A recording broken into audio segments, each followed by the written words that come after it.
Anda masih bersama Pro 1 RRI Bukit Tinggi, 97,2 FM, kanal informasi dan inspirasi.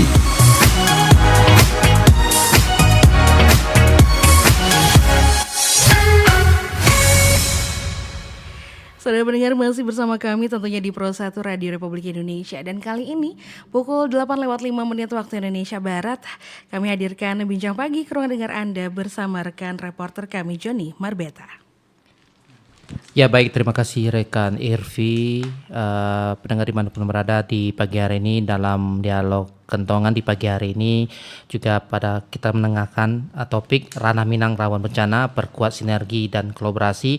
Dan di kesempatan pada pagi hari ini telah hadir Ketua Bukit Tinggi Rescue Team BRT Bang Aris Boris, Sarjana Ekonomi. Selamat pagi, Assalamualaikum Bang Aris. Selamat pagi, Waalaikumsalam Pak Joni. Di samping Bung Aris ada juga Wakil Direktur Bidang Pelayanan RSAM Bukit Tinggi Dr. Vera Mayasari SPDPL Bukit Tinggi. Selamat pagi, Assalamualaikum Bu Vera. Waalaikumsalam, selamat pagi Pak Joni. Ya, di dialog ketongan di pagi hari ini juga kita mengundang pendengar kita untuk menyampaikan masukannya di line telepon 08116699 480 dan juga siaran ini disiarkan langsung melalui kanal YouTube RRI Bukit Tinggi. Ya, kepada Bung Aris Boris, ini bisa ceritakan cikal bakal lahirnya Bukit Tinggi Rescue Team yang Anda tangani saat ini. Silakan Bung Aris.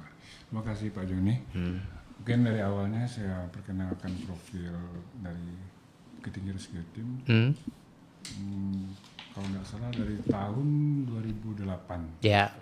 Itu pertama kali bencana gempa Padang. Kami mandiri ya, mandiri bergerak. Kebetulan saya bekerja di satu perusahaan swasta, dan juga ikut langsung jadi relawan. Terus setelah berlanjut bencana Sumbar waktu itu, saya gabung ke PMI Bukit Tinggi. Di PMI kebetulan saya menjabat sebagai ketua relawan yang senior. Jadi mulailah saya merekrut relawan-relawan dari sekolah, dari masyarakat umum. Seleksinya cuman bukan formal gitu. Di lapangan saya lihat siapa yang berani turun, yang pure relawan, yang tanpa pamrih. Satu-satu saya kumpul sampai terakhir saya bentuk organisasi di PMI itu ada melalui pelatihan untuk pembekalan lah untuk relawan. Sampai bencana sampai kayak Aceh, Pangkalan, semua relawan yang mandiri itu saya kumpulin. Nah, jadi di tahun 2017, kalau nggak salah, 2015 akhir, pertukaran pengurus di tempat saya itu. Jadi relawan ini agak dia maunya kan dibebas, nggak terikat. Intinya saya cari relawan ini yang nggak pamrih. Jadi salah satu saya pindah lagi ke bagian lain. Waktu itu ACT Sumbar pertama kali saya bentuk. Kalau nggak salah anggotanya kurang lebih sekitar 110 orang lah. Mulai dari bencana Pangkalan, jalan 2 tahun.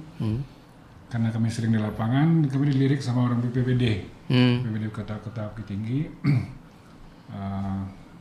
Kami di bawah TRC BPBD.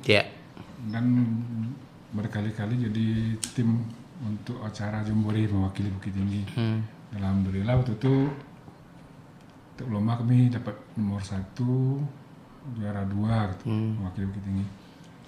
Seiring berputarnya waktu, karena regulasinya, karena perkembangan anggota relawan makin banyak di lapangan, kami sering gabung sama Basarnas, pos Basarnas pertolongan pertama pencarian Padang. Kebetulan anggota kami ini kan relawan, kami latih terus untuk rescue. Kami gandeng dulu juga namanya ada BMR. Kebetulan perkumpulan relawan medis. Kebanyakan anggota Ibu Vera di Rumah Mutar, Yarsi sama Rumah Sakit Otak. Jadi di grup BRT itu di dalamnya ada medis, ada yang tim rescue. Kalau di BRT kami mengadakan pelatihan untuk pembekalan anggota. Dulu rutin Pak Joni. Jadi pas di lapangan anggota ini bisa bekerjasama dengan tim yang lain.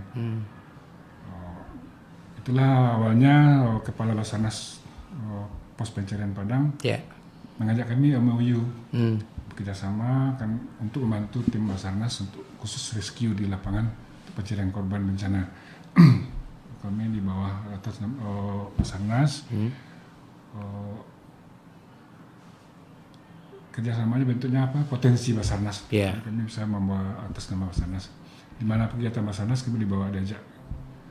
Teman posnya di pos 50 kota. Gitu. Setelah berjalan sampai sekarang lah. Sampai sekarang anggota terus bertambah. Kalau yang anggota aktif kurang lebih 70 orang yang maksudnya udah punya skill, punya keahlian, punya pengalaman. Termasuk sertifikatnya memiliki? Oh, yang ikut pelatihan kami udah punya. Kalau yang anggota yang total semuanya lebih dari 200-an lah. Ini kami bergerak di bidang rescue juga, di bidang sosial kemanusiaan juga. Kayak acara-acara event nasional, kami juga bisa pernah ikut andil. Jadi anggota relawan ini tidak sekedar kalau nggak ada bencana nggak turun ke lapangan, kami ada kegiatan lain gitu. Berarti tidak harus menunggu bencana dulu baru datang? Nggak. Jadi selain fokus untuk bantuan untuk kemanusiaan, ini kegiatan sosial lain juga ada. Mungkin sekelas itu Pak Jon. Ya mungkin di perbandingan dengan kegiatan sebelumnya juga ada sempat di PMI juga ya Bung Aris. Ini yang spesifik sendiri suka dukanya yang saat ini dulunya di PMI sekarang di Bukit Tinggi rescue team sendiri, mungkin apa kekhususan mungkin yang Anda rasakan? Kalau dibanding Pak Jon, kalau di PMI dulu kami di wadah yang udah berbadan langsung dari pusat, yang pasti kali anggaran atau dana kami nggak mikirin lagi gitu Pak. Udah ada setiap kegiatan pelatihan atau turun ke lapangan, kami juga punya anggaran PMI. Kalau sekarang kami punya apa sendiri, mandiri, kami tidak punya masuk kas yang rutin. Jadi kami siasati dengan kegiatan yang lain selain kebencanaan, seperti Minang Geopark Run. Kebetulan kami udah berapa tahun rutin jadi IO lapangan lah, operasional lapangan kegiatan dari honorarium dari itulah yang kami kumpulkan untuk kas. Kami tidak punya donatur. Dengan kegiatan lain, kebetulan ada beberapa anggota relawan yang punya keahlian yang lain. Setiap kegiatan kami sisihkan sekian persen untuk kelompok Bukit Tinggi ini. Jadi kami pure mandiri. Tidak pernah kami dapat apa dari pemerintah atau instansi lain. Berarti ini SK-nya melalui siapa nih? Kalau sekarang kami dulu kan BPBD Bukit Tinggi. Sekarang Basarnas Padang. Sekarang kami lagi ngurus ADRT sama apanya untuk T-nya, sekretaris. Kami lihat perkembangan. Kalau di lapangan kami masih dibutuhkan, masih anggota masih aktif. Tetap. Kalau suka dukanya udah banyak Pak Jon. Kami butuh orang yang memang relawan. Nggak mikirin apa namanya itu perdim lah atau honorarium lah. Alhamdulillah selama ini makin hari makin tambah banyak anggotanya. Dan tetap eksis. Pasti. Ini dalam dominasi untuk jenis kelamin dalam komunitas rescue team Bukit Tinggi ini atau BRT sendiri, apakah lebih didominasi dari kalangan bapak-bapak atau ibu-ibu mungkin, atau mungkin merata Anda melihat sejauh ini? Sejauh ini masih merata Pak Jon. Merata. Malahan persentasenya imbang laki-laki sama perempuan. Cuma untuk dalam lapangan mungkin kami utamakan lihat situasinya yang laki-laki. Kebetulan kalau di Sumbar kan daerahnya daerah agak lumayan susah.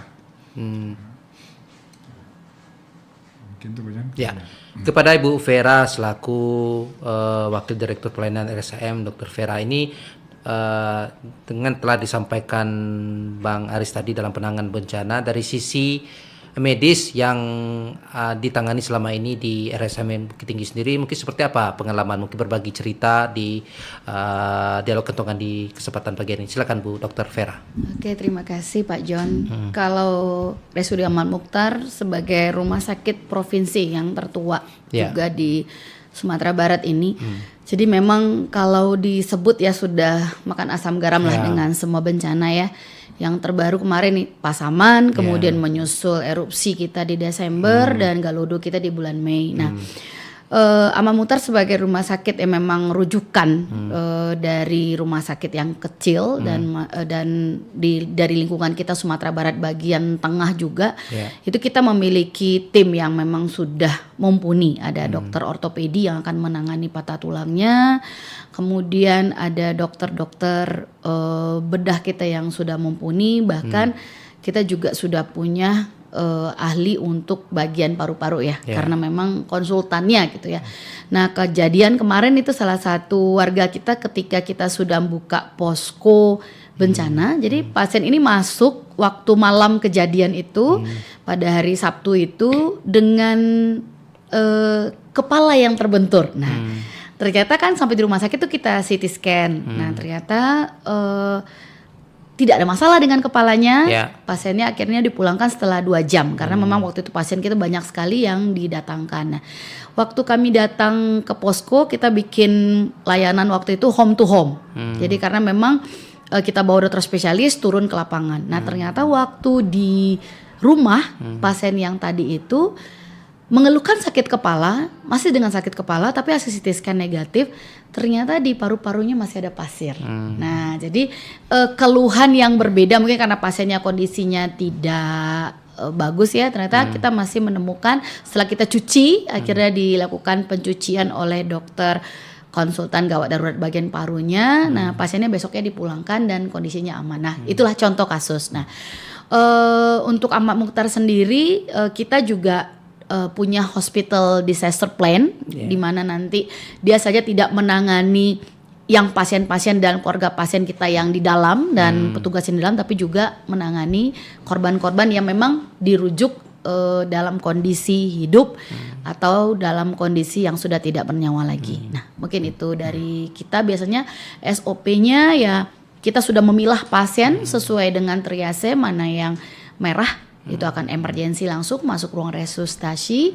Kemudian yang kuning itu kita bisa tangani di IGD. Nah, untuk yang hitam itu kita sudah langsung buka ruangan. Kemarin itu kita buka 2 Pak John, karena memang malam itu langsung datangnya 11. Berbeda dengan waktu erupsi kan datangnya bertahap ya. Nah, itu datangnya 11, kita buka IGD lama itu langsung untuk posko. Nah, begitu hospital disaster plan kami yang mungkin secara garis besar digambarkan. Itu berapa durasi lama penanganan hingga korban masuk hingga penanganan pengambilan tindakan? Kalau untuk yang merah itu SOP kita kecil dari 10 menit Pak. Jadi begitu pasiennya sudah kita lihat kondisinya merah, itu langsung life savingnya harus kita kerjakan di ruang resusitasi. Nah, tapi kalau misalnya pasiennya hijau, nah atau kita akan melihat yang kuning dulu. Kalau misalnya luka-luka, berarti luka-lukanya ya tergantung seberapa besar luka dan di mana posisi lukanya. Mungkin bisa menghabiskan waktu setengah sampai 1 jam. Untuk trauma kepala, nah ini mungkin harus diingat karena kan pasiennya merasa kok nggak diapa-apain ya. Khusus trauma kepala, baik itu trauma kepala akibat bencana ini ataupun trauma kepala kita ketika jatuh dari motor atau jatuh sendiri ya, itu harus 2 jam observasinya. Kenapa? Proses perdarahan itu berjalan. Nah, setelah 2 jam itu baru akan memberikan gambaran kepada pasien. Ya, jadi karena pasiennya kita tidurkan aja. Nah, karena pasien bilang saya dianggurin aja gitu ya 2 jam. Nah, memang begitu prosedurnya karena kita melihat proses yang berjalan. Nah, kurang lebih saya mau pulang dok, saya mau pulang. Nah, itu harus 2 jam setelah tidak ada lagi muntah atau tidak ada lagi perdarahan baru atau tiba-tiba penurunan kesadaran, berarti pasiennya baru boleh kita pulangkan. Begitu. Ya, kondisi di lapangan sendiri Anda melihat mungkin seperti apa? Mungkin ini kan saling berkecamuk, mungkin melihat korban yang diantarkan ke rumah sakit, mungkin dalam penanganan mungkin ketika sedang ruwet-ruwetnya ya Bu, ketika itu. Ya mungkin yang Anda saksikan seperti kejadian terjadi, mungkin seperti apa mungkin kondisi yang ketika itu Bu? Kalau yang kita bicara waktu erupsi ya, mungkin ini yang kita butuh mungkin bersama. Jadi mungkin ada Pak Aris sebagai ketua. Nah, mungkin memang ada yang medikal di sana, tapi mungkin nanti ini jadi masukan juga waktu kemarin pertemuan dengan Basarnas kemarin. Itu kalau bisa ketika pasien di sana itu kita sudah bisa call loh, ini pasiennya diapakan. Jujur saja pasien erupsi yang pertama kali datang ya, bukan dengan luka bakar ya, yang datang awal hari minggunya ya, hari minggunya itu meninggalnya multiple fracture loh Pak. Seandainya frakturnya tertangani baik di atas, ketika pasiennya diturunkan, itu pasti pasiennya hidup. Nah, ini mungkin yang jadi masih jadi kelemahan kita, bagaimana titiknya kita, bagaimana kita bisa kalau kita lihat luar negeri ya. Jadi kalau kita lihat Grey's Anatomy lah ya, bagaimana mereka menangani. Nah, itulah sebenarnya intinya.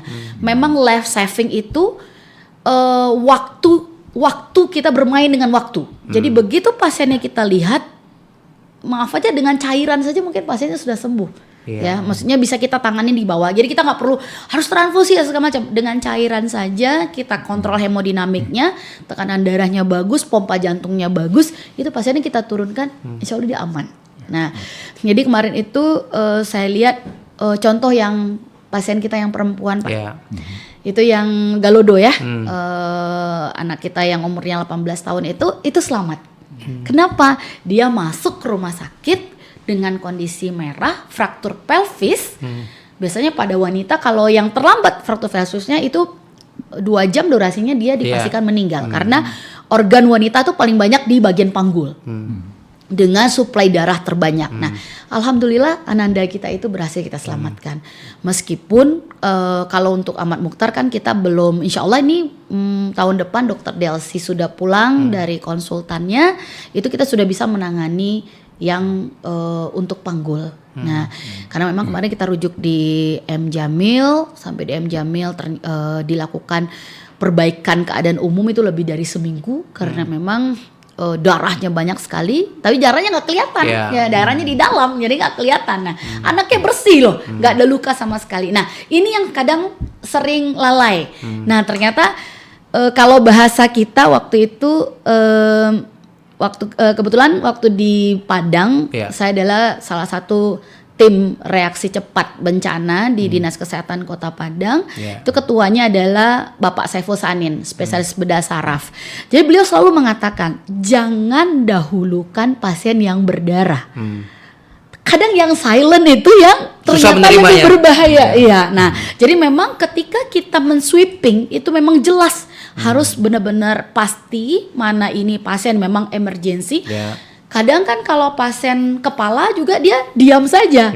Ternyata perdarahannya sudah banyak. Faktor pelvis dia diam saja. Kadang dia sudah tidak apa-apa karena kita suruh bergerak, kakinya aman, tangannya aman gitu. Karena kan kita pikirnya akan patah itu hanya organ atas dan organ bawah. Ternyata dia yang patah adalah bagian panggul. Nah, ini mungkin kalau penanganan kita dari begitu pasiennya korban didapatkan, kemudian ditransportasi yang benar, insya Allah pasiennya hidup. Nah, ini saya sebagai contoh waktu itu baru pindah di kota Bukit Tinggi, karena di Tangajua itu jalannya lurus ya Pak ya, jadi resiko tabrakan tinggi. Dia tabrakan di depan rumah, berdarah, pecah ya. Karena saya di rumah waktu itu lagi istirahat siang, saya yang keluar, saya bilang jangan dipegang pasiennya, saya yang akan pegang korbannya, saya yang akan memindahkan nantinya. Alhamdulillah Pak, hidup. Kenapa? Karena kalau salah mengangkat, ternyata dia fraktur di leher, pasiennya akan meninggal di pangkuan kita. Nah, kalau istilah kami, kita nggak kayak di sinetron ya, begitu orang jatuh di pangku. Di pangku itu langsung meninggal sebenarnya. Bahkan histeris ya? Iya, karena apa? Begitu kepalanya kita lakukan modifikasi, tidak betul, dia akan menyebabkan pasiennya henti nafas. Nah, ini mungkin penanganan seperti ini. 2015 itu kita kasih, saya baru pindah ke Kota Bukit Tinggi, kami kasih bantuan hidup dasar untuk Dinas Perhubungan. Mudah-mudahan masih ingat ya.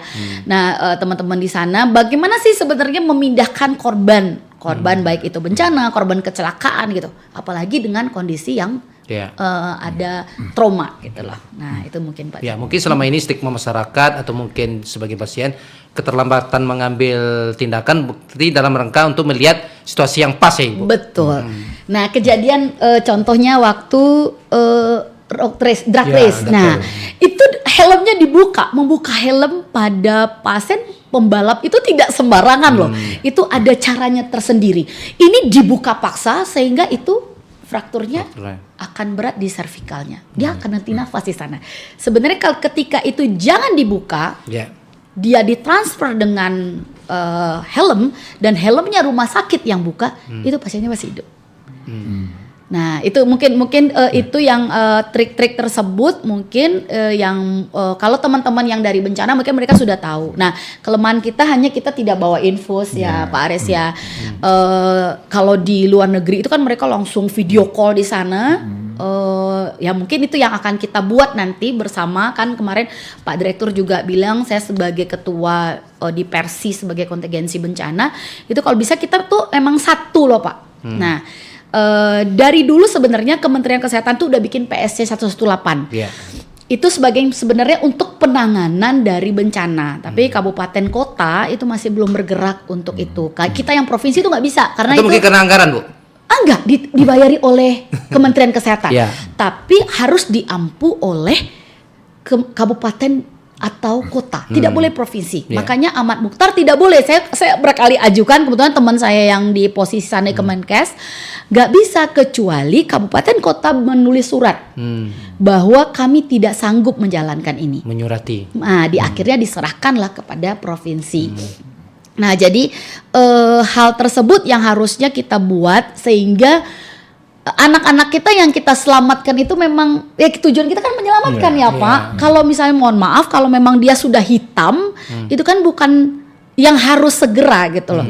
Tapi yang segera itu adalah yang merah. Nah, inilah yang mungkin butuh bersama bagaimana nih kalau misalnya ya ini belum berakhir ya. Kalau menurut kami ini bencana ini belum berakhir ya. Sesuai dengan judulnya ya Pak ya. Rana Minang ini rawan bencana. Jadi etalasenya bencana. Etalase bencana. Jadi memang kebersamaan kita baik itu dari tim, dari lingkungan ya, dari RRI sebagai radionya Indonesia yang memang memiliki jaringan terkuat ya untuk Indonesia itu mengawal bersama. Saya masih ingat loh Pak, waktu kami gempa 2009 yang mengambil alih itu adalah RRI. Semua yang kita simulasikan waktu 2008 terjadi di 2009 dan RRI akhirnya berhasil mengambil alih.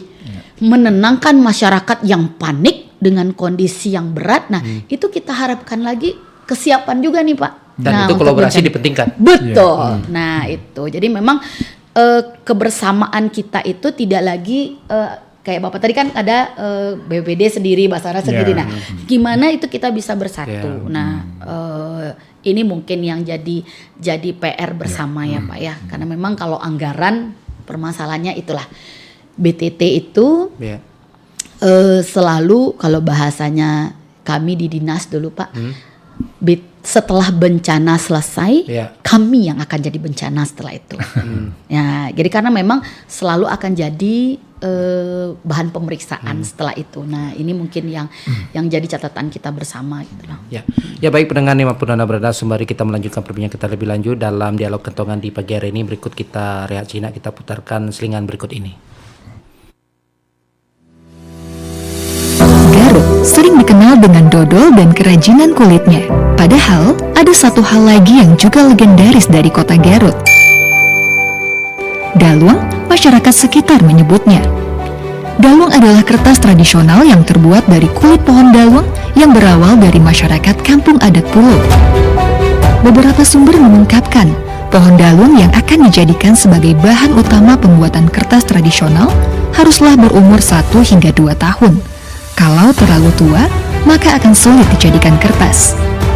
Proses pembuatannya pun cukup panjang, mulai dari memotong, menguliti, merendamnya selama 3 malam, menumbuk hingga menjemurnya. Salah satu contoh hasil dari kertas daluang terdapat pada naskah-naskah di Museum Candi Cangkuang yang letaknya tidak jauh dari Candi Cangkuang.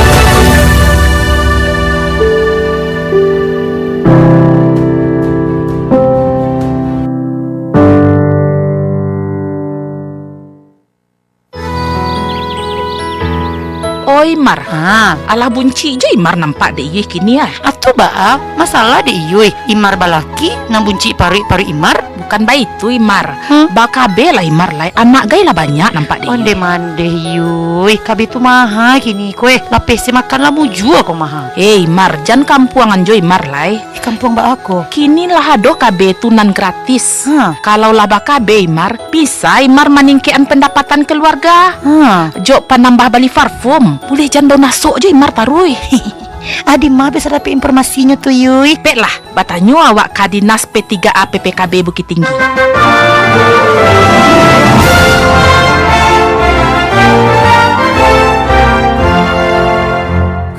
KB atau keluarga berencana adalah satu metode untuk mengatur jarak kelahiran yang merupakan program pemerintah untuk masyarakatnya. Saya, Nyonya Fiona Erman Safar, Ketua Tim Penggerak PKK Kota Bukit Tinggi menghimbau, ayo ber-KB demi meningkatkan kesejahteraan keluarga karena 2 anak lebih baik.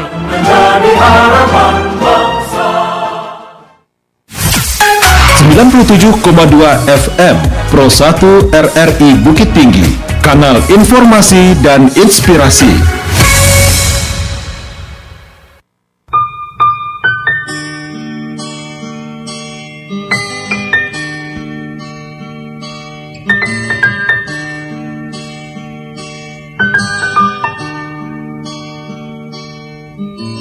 Perjalanan ini terasa sangat menyedihkan. Sayang engkau tak duduk di sampingku kawan. Banyak cerita yang mestinya kau saksikan di tanah kering bebatuan.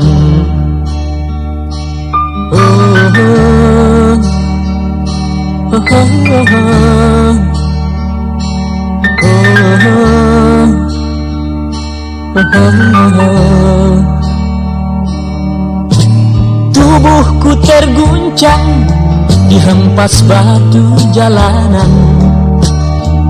Hati tergetar menampak kering rerumputan.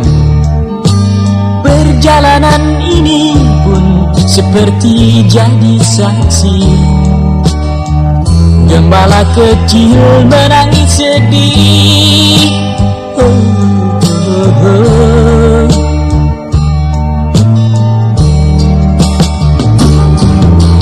Kawan coba dengar apa jawabnya ketika aku tanya mengapa bapak ibunya telah lama mati ditelan bencana tanah ini.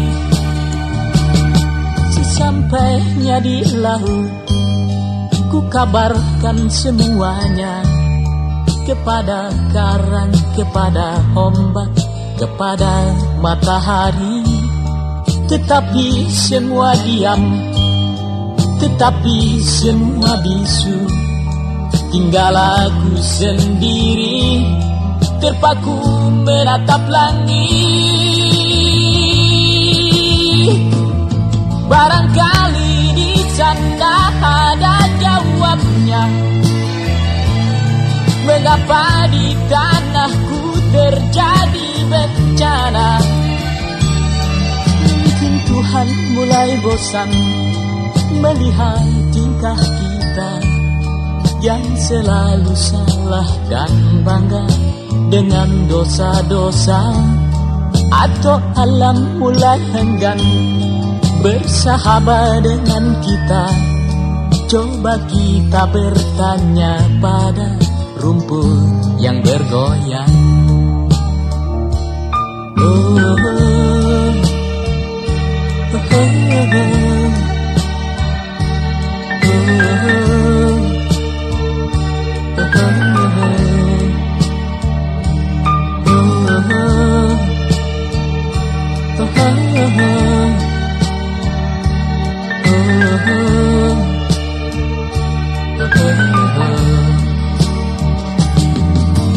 Kawan, coba dengar apa jawabnya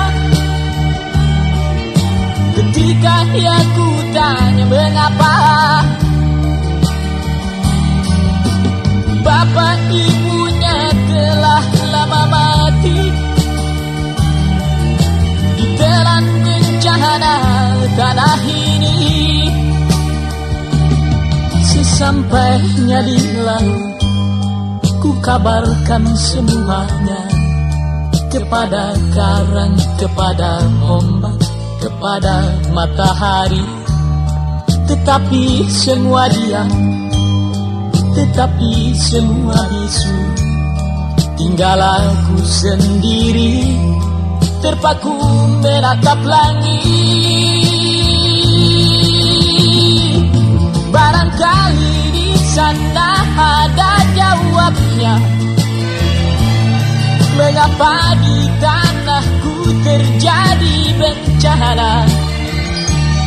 Mungkin Tuhan mulai bosan melihat tingkah kita yang selalu salah dan bangga dengan dosa-dosa, atau alam mulai enggan bersahabat dengan kita. Coba kita bertanya pada rumput yang bergoyang.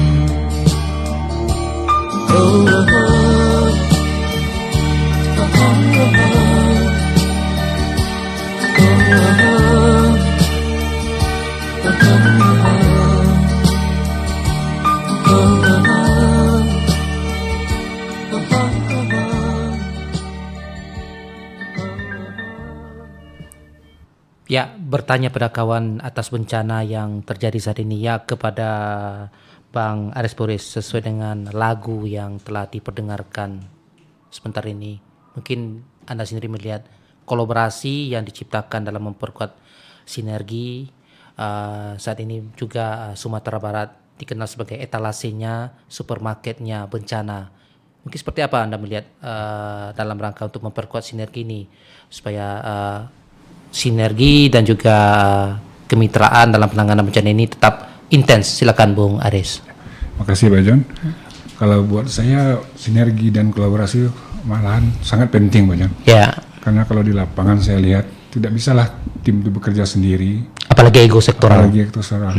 Termasuk cerita sama Bu Vera tadi masalah korban erupsi.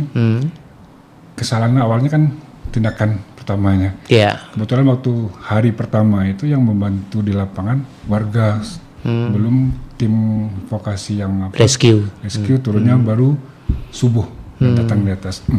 Jadi mungkin kolaborasi seperti di Merapi yang erupsi adalah sebentuk tim di Merapi, karena ada tuh yang penjaga pos. Kalau bisa semua yang di daerah bencana itu kita kasih pembekalan. Kalau dulu di Bukit Tinggi ada HKBN namanya, di hari kesiapsiagaan bencana itu adalah simulasi. Semua yang berperan ikut dalam acara, jadi jelas siapa yang melakukan apa itu jelas. Ada damkarnya, kesehatannya, PMI-nya, segala macam. Jadi pas di lapangan kita butuh semua. Tidak benturan. Termasuk pertolongan pertama yang BHD kata Ibu Vera, itu yang paling penting. Selama ini kami mengutamakan kalau di tim BRT, pelatihan awal itu malahan Pak Jan. Pertolongan pertama pada korban. Intinya semua yang turun harus dibekali ilmu bantuan dasar dulu. Jadi kalau di lapangan kita siap, nanti kita baru bagian lain. Biasanya kami kawal. Kalau yang BRT sampai ke mobil medis, ambulan, kami kawal terus, walaupun dari puncak Merapi betul dulu sampai bawah dikawal, sampai temu medis, tindakan medis, baru kami lanjutkan pencarian yang lain. Jadi kolaborasi itu semua bagian punya keahlian, punya tanggung jawab masing-masing, sampai dia ke rumah sakit penanganan medis yang lanjut gitu Pak Jan. Jadi itulah kalau bisa simulasi semua tim yang berperan dalam kebencanaan harus dihidupkan lagi, termasuk pelatihan-pelatihan untuk personal Pak Jan, personal. Soalnya saya lihat di lapangan mungkin yang diturunkan seperti Damkar, polisi, TNI, Polri. Kalau bisa yang tim khususnya ada juga yang mempunyai keahlian khusus yang dilatih untuk kebencanaan. Jadi pas ada bencana, memang yang turun itu yang orang yang pernah siap, punya keahlian, yang punya keterampilan untuk pertolongan. Mungkin itu Pak Jan. Ya, sesuai dengan belum lama ini telah dilakukannya rakor SAR se-Sumatera Barat yang juga dihadiri oleh Wakil Gubernur Sumatera Barat, Bung Audi Joinaldi sendiri. Ini menekankan perlunya kontingensi pembuatan dokumen kebencanaan yang melibatkan stakeholder terkait, termasuk juga tidak terlepas dari BRT sendiri. Mungkin seperti apa Anda melihat kondisi di lapangan? Apakah ini telah terwujud semuanya atau maka masih perlu disempurnakan lagi? Kalau saya nilai Pak Jan, kalau program kontingensi bencana ini dari 2016-17 saya pernah ikut juga yang mengadakan BPBD dan provinsi. Cuman kenyataan di lapangan keberlanjutan program itu kurang Pak Jan. Mungkin orang tuh bergeraknya kalau ada bencana. Kalau bagi kami mengharapkan walaupun tidak ada bencana kita harus bergerak terus. Termasuk juga sosialisasi kepada warga masyarakat yang daerah-daerahnya rawan bencana. Kalau di Bukit Tinggi, Sumbar lah pada umumnya, boleh dibilang memang rawan semua Pak Jan. Jadi sosialisasi bukan sekedar formalitas, kalau bisa sekalian warga itu dikasih simulasi juga Pak Jan. Apalagi daerah-daerah yang udah berulang-ulang bencana. Jadi kalau bisa program yang dicanangkan oleh Basarnas Padang kemarin, lanjut terus ke Pemko Bukit Tinggi, Agam, Tanah Datar juga, termasuk instansi dan semua bidang yang terkait yang berhubungan dengan kebencanaan. Seperti kata Bu Vera tadi, Sumbar ini masih rawan bencana dan mungkin lebih ada bencana lagi yang lebih besar itu.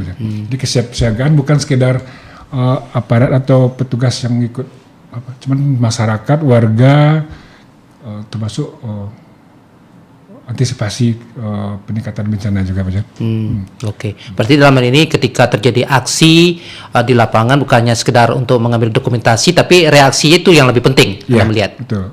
Ya, ini kan di Bukit Tinggi terlepas dari bencana yang terjadi 11 Desember yang lalu, erupsi Gunung Api Merapi, dan Bukit Tinggi juga tidak terlepaskan dari bencana seperti banjir juga ya Bung Aris. Ini mungkin seperti apa juga Anda melihat dengan penanganan bencana khususnya berada di Bukit Tinggi, mungkin dari sekian banyak bencana yang terjadi selama ini di Sumatera Barat, terlepas dari adanya erupsi Gunung Api Merapi. Silakan Bung Aris. Kalau Bukit Tinggi kan rutinnya bencana kiriman biasanya Pak Jan. Kayak Merapi erupsinya ke Bukit Tinggi arahnya mungkin awan atau kabut atau debu lah. Kalau musim hujan air kiriman dari daerah lain. Harusnya Bukit Tinggi lebih siap lagi karena muaranya semuanya ke Bukit Tinggi dan sekitarnya.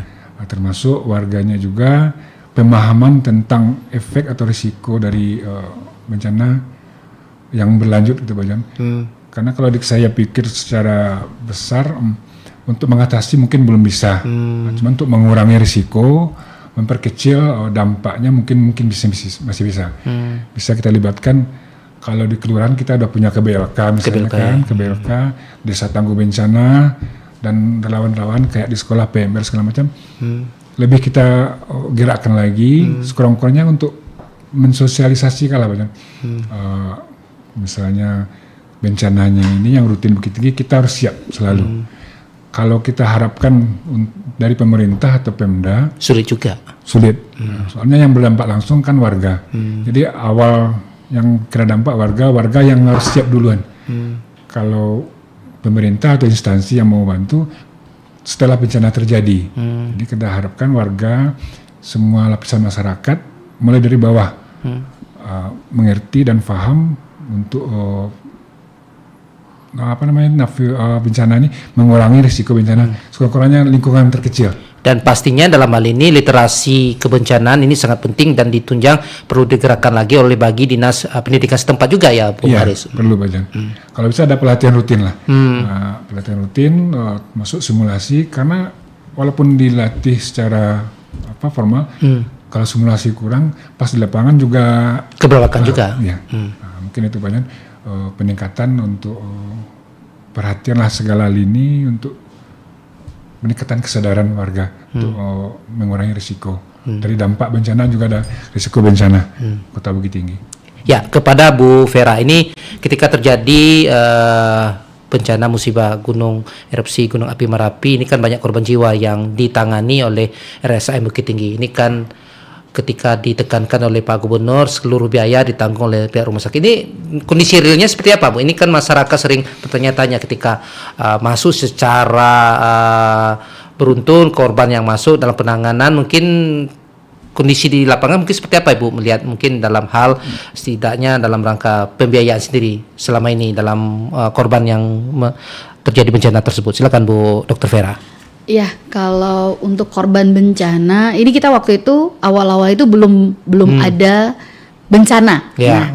Jadi begitu korban masuk, kami mengkoordinasikan dengan Dinas Kesehatan, kemudian dengan BPBD menanyakan apakah ini masuk bencana. Waktu itu tidak satupun yang ingin mengatakan ini bencana. Nah, iya atau tidaknya? Iya. Terus kita berkoordinasi dengan BPJS karena memang kan pasien kita, masyarakat kita untuk Kota Bukit Tinggi dia sudah total coverage ya, universal health coverage. Kemudian untuk masyarakat yang lain tentu pembiayaan dengan BPJS. Nah, kita tanyakan dengan BPJS karena waktu itu kan memang korban banyak ya, ada yang luka bakar, kemudian yang patah-patah. Dari BPJS langsung mengatakan tidak masuk karena ini bencana. Nah, kita cari jalan tuh malam itu karena kan memang ketika kami kondisikan pasien itu berasal dari luar daerah, keluarganya tidak ada, yang dari kita tetap penanganan kita tetap harus jalan meskipun, tapi ketika kita akan melakukan tindakan seperti operasi segala macam kan itu butuh keluarga. Nah ini waktu itu sampai saya malam itu telepon Kementerian Kesehatan, langsung ke bagian Direktorat Bencana. Direktorat Bencana mengatakan kalau seandainya ini sudah dijatuhkan sebagai bencana, Dok, itu kami bisa akan memberikan bantuan lewat Badan Penanggulangan Bencana pusat pun itu kita bisa menurunkan dananya. Nah, tapi kan lambat ya waktu itu ya, agak alot ya karena memang ini ada 3 katanya ada 3 kabupaten kota yang memiliki Gunung Merapi tersebut gitu loh. Nah, mana yang tanah datar, mana yang agam, mana yang Bukit Tinggi waktu itu. Nah, ini yang belum duduk kewenangannya sehingga malam itu ketika Pak Gubernur datang, Bapak langsung mengatakan karena tidak ada satupun dari kabupaten kota belum menyatakan bencana, kira Bapak Gubernur mengatakan ini adalah bencana. Nah, akhirnya ketika Bapak mengatakan bencana berarti kita full bahwa itu dilakukan pembiayaan harusnya dari Badan Penanggulangan Bencana. Nah, namun entah kenapa sampai hari ini untuk pembiayaan itu masih belum clear. Nah, kemudian sudah datang lagi bencana baru ya Galodo dan kita sudah kemarin ini agak lebih cepat lebih cepat. Agam langsung mengatakan bahwa ini bencana, langsung telepon kami, Dr. Vera tolong bantu rakyat kami. Oke, Pak. Nah, kita akan tetap bantu. Nah, dari segi prosedur dari Agam mereka mungkin sudah mengajukan BTT. Kemudian kita juga sudah dimintakan pembiayaan apa saja yang sudah kita lakukan. Namun mungkin realisasi mungkin sedang berjalan sepertinya. Mungkin begitu Pak John. Nah, kalau yang rumah sakit tetap dengan fungsi sosialnya, untuk penanganan pasien itu kita tidak menanyakan. Nah, tapi untuk penanganan korban, karena kan korbannya butuh transportasi, ya. Jadi kan dia butuh ambulans kan. Nah, jadi kemarin itu sampai kami mengatakan supaya masyarakat bisa tenang, mungkin bisa menggunakan ambulans yang ada di sekitar, misalnya kan ini jenazah kan masalahnya ya, bisa mengambil jenazah rumah masjid atau apa gitu. Nah, itulah keputusan kita untuk membantu masyarakat, karena kita sebenarnya fokusnya kan untuk yang merah dan kuning, ya kan. Nah, merah, kuning, ya hijau sebenarnya selesai di puskesmas ya. Kalau merah dan kuning itu memang tanggung jawab kita. Nah, kami fokusnya sebenarnya di merah kuning, karena kalau hitam itu kan sebenarnya ketika sudah ini kan dia sudah ke DVI ya, bukan yang di rumah sakit. Nah, mungkin itu gambaran yang bisa kita untuk kasih. pengambilan tindakan dari operasi ini kan perlu izin dari pihak keluarga, Bu. Betul. Ini kondisi ini kan semakin rumit ketika ini hal yang darurat harus dilakukan, tapi harus meminta persetujuan yang ditandatangani oleh salah satu keluarga yang membutuhkan ditandatangani memakai materi sendiri. Ini selama ini dengan prosedur yang dilakukan ketika peristiwa erupsi Gunung Api Merapi, mungkin pengalaman Nuni mungkin seperti apa yang sempat terjadi, Bu? Ya, kalau untuk Merapi waktu itu kebetulan keluarganya bisa kita hubungi. Kalau yang khususnya ALS waktu itu yang jatuh. Nah, itu kan keluarganya dari luar semua. Nah, waktu itu ada beberapa yang butuh penanganan cepat. Akhirnya kami telepon, Bapak bisa nggak buat di WA bahwa mengatakan setuju dengan ini, karena kan nggak mungkin juga pasiennya mau tanda tangan gitu kan suratnya ya. Jadi kita bacakan bahasanya, kemudian Bapak kirim ke WA kami bahwa saya adalah keluarga dari yang bersangkutan, setuju untuk ini dilakukan tindakan. Nah, itu bisa jadi jaminan hukum bagi kita, karena memang itu adalah keluarganya. Kemudian kami screenshot kan, kita foto, jadi sudah seperti di luar negeri ya. Kalau luar negeri kan tinggal video call nih. Ini keluarganya oke, mereka tunjukkan KTP, kita foto, kita foto, kita klik, kita tindak. Nah, SOP kami sekarang seperti itu yang mengikuti alur saat ini, karena memang kalau kita tunggu tentu tidak tertangani dengan baik pasiennya. Untuk korban yang ditangani ketika itu adanya banyak terjadi masalah stres dari keluarga yang ditinggalkan, mungkin traumatik, trauma healing yang diberikan oleh RSI, mungkin seperti apa dalam kondisi di tempat pengungsian, Bu? Ya, sebenarnya trauma healing itu kita kerjakan setelah 1 minggu, Pak. Ya, jadi setelah mereka sudah tenang, baru kita akan melakukan trauma healing. Karena memang kalau di dalam kondisi akut tersebut, kita harus memberikan penanganan akut sebenarnya. Jadi kalau memang dia stres, kita berikan obat. Nah, setelah 1 minggu itu baru kita kenali nih apa sih sebenarnya yang mereka yang terjadi. Nah, waktu itu di posko. Nah, di posko kami turunkan psikolog. Kebetulan kami punya psikolog klinis di Rumah Sakit Aman Mukhtar. Kita turunkan 2 psikolog kita, dokter jiwa kita, nah untuk memberikan penanganan pada anak-anak. Nah, mungkin ini jadi catatan sebenarnya trauma healing ini pada anak itu mungkin kita lakukan secara kolaborasi sebenarnya. Jangan ada lagi yang ini ngerjain, yang ini ngerjain. Nah, ini malah akan membuat anak-anak tertekan sebenarnya, karena anak-anak itu kan dia memorinya lebih tajam ya dibandingkan yang kita-kita gitu.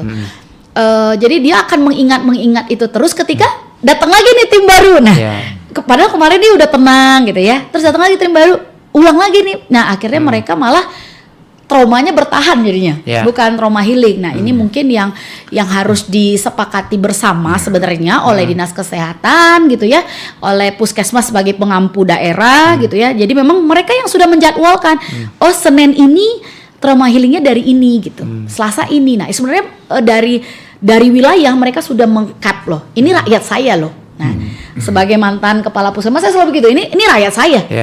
Saya bilang sama teman-teman yang bidan-bidan saya yang ada di puskesmas keliling, Menteri Kesehatan loh. Saudara tuh Menteri Kesehatan. Saudara yang tahu ini kelurahan saudara mau diapakan gitu loh. Nah, jadi harusnya begitu juga. Jadi puskesmas sudah harus mendesain bagaimana dia harusnya anak ini hari ini dengan ini, besok dengan ini. Nah, mereka lihat menunya. Nah, ini udah nih, ini jangan lagi, ini jangan lagi. Nah, harusnya kita seperti itu sehingga benar-benar tertangani dengan baik. Jangan menyisakan trauma atau menambah trauma. Mungkin itu. Atau menambah luka dari korban yang ada. Kepada Bu Ngaris sembari 8 menit sebelum meninggalkan dialog kentongan pada pagi hari ini, mungkin sebagai penutup, mungkin menjadi harapannya dalam hal penanganan ini lebih intens, cepat, dan tidak adanya saling menyalahkan satu sama lain. Silakan Bung Aris. Ya, terima kasih Pak John. Mungkin intinya itu Pak John, yang istilahnya siapa melakukan apa.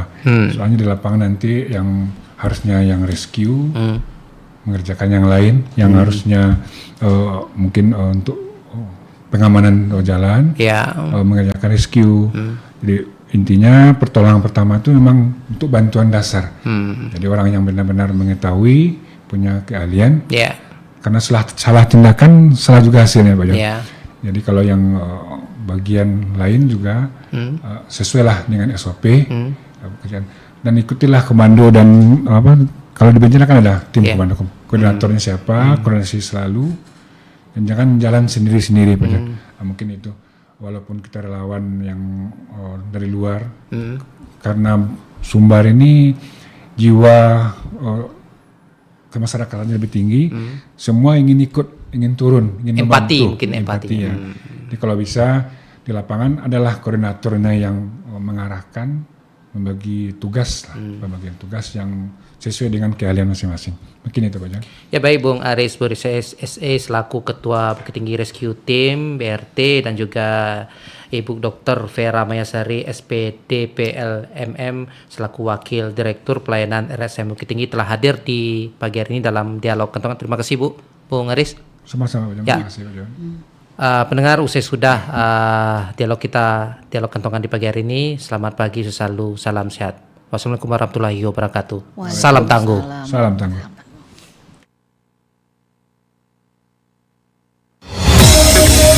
97,2 FM Pro 1, kanal informasi dan inspirasi. Pro 1, kanal informasi dan inspirasi.